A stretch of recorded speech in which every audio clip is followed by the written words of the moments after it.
Eighth graders, over the last few weeks, I've been reflecting back on your middle school experience.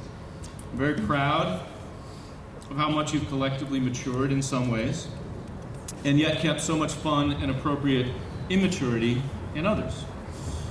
I was impressed with your talents in the classroom, on the fields and courts, on the stage, and sometimes I was even impressed by your talents in the hallways. Now, before some of the more confident, self-assured of you in the audience let that compliment go to your heads, there's always room for improvement. The difference between now and last September is that I believe you know what you actually need to do. It's simply a case of drumming up the courage of your convictions, carrying your head high and your voice in a respectful tone, and making things happen. I, for one, will look back fondly on the challenges you've presented and remember the good stuff. I imagine that the teachers will too. We'll remember Gwen's laughter and genuine kindness, Lucas's artistic gifts, or his big hit and graceful sprint to first base, Morgan's explorer mentality and tremendous growth over the last 3 years, Merle's shoulder shrugs and, and his 2-minute flexed arm hang, Ava's passion for lax and dedication to her friends, Zach's understated sense of humor and his impeccable handwriting, Ella's brilliant arguments and the way she stole the show as the accompanist in the play, Izzy's death stare and her talent for costuming, or Teddy's impish smile and his ability to navigate in the eye of the drama.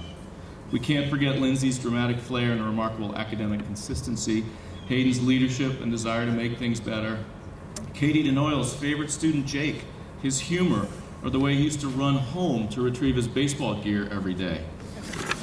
JoJo's doodling obsession and his management of his dance schedule, how Caleb's bold intensity masked his sensitivity and the beautiful sound of his trombone, Max's intellectual passions and his humble brags, Elizabeth's academic standards and her Juliet performance this fall, and our double national track champion, Sophia, our resident Giggle Fit starter.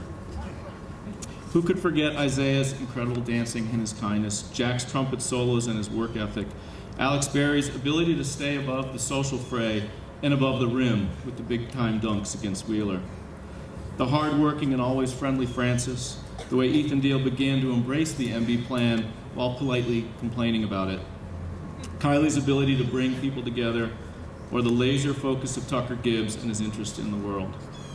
We'll remember Eric's musical talents, with or without his saxophone, Julian's quick wit and friendship, Charlie's unbridled enthusiasm and social skills, our strong-willed Remy and her hyena cackle, Tucker Malloy's growth and maturity, Jania's athletic gifts, warmth, and humility, Ripley's carefree, joyful spirit, John's smile, and the 100 on the baby project, Will's bathing suits and his not-so-well-disguised thoughtfulness, the accident-prone Amy, her care for others and her catchphrase, "Oh, sweetie," when dealing with her friends.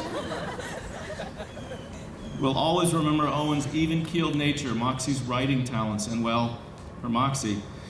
Tayo's Rubik Cube battles with William and his newfound self-awareness, Beatrice's knowing smile, grit, and our hand-in-hand walk down Mount Chikorowa. Lily Proc's compassion, care, and forgiveness, the way Ferris quietly cares about everything.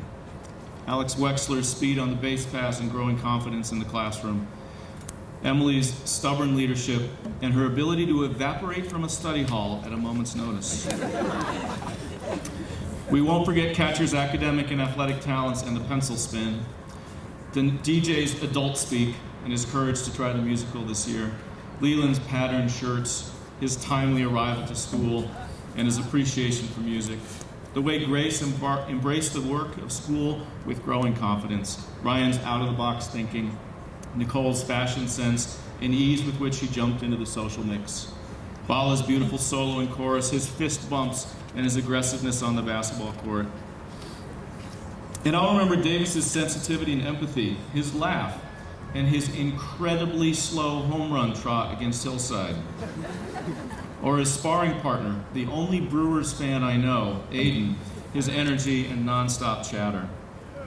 Sarah's artistic talents, humble nature and voice on stage, Salter's gentlemanly manners, Gabe's steadiness as a patient and loyal friend, the way Pi Pi embraced her inner nerd and crammed 3 years of activities into 5 months at Moses Brown.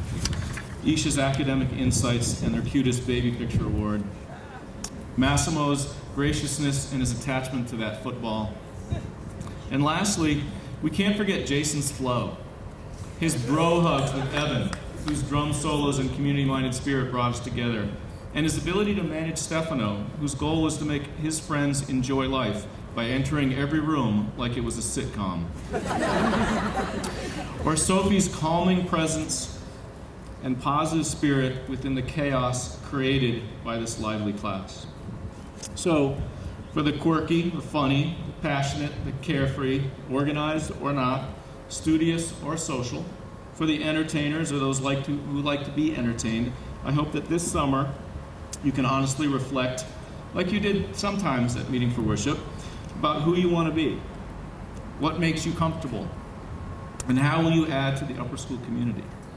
Be good people, take care of each other, use the adults who care so much about you as resources, and make sure your legacy is worth writing about someday.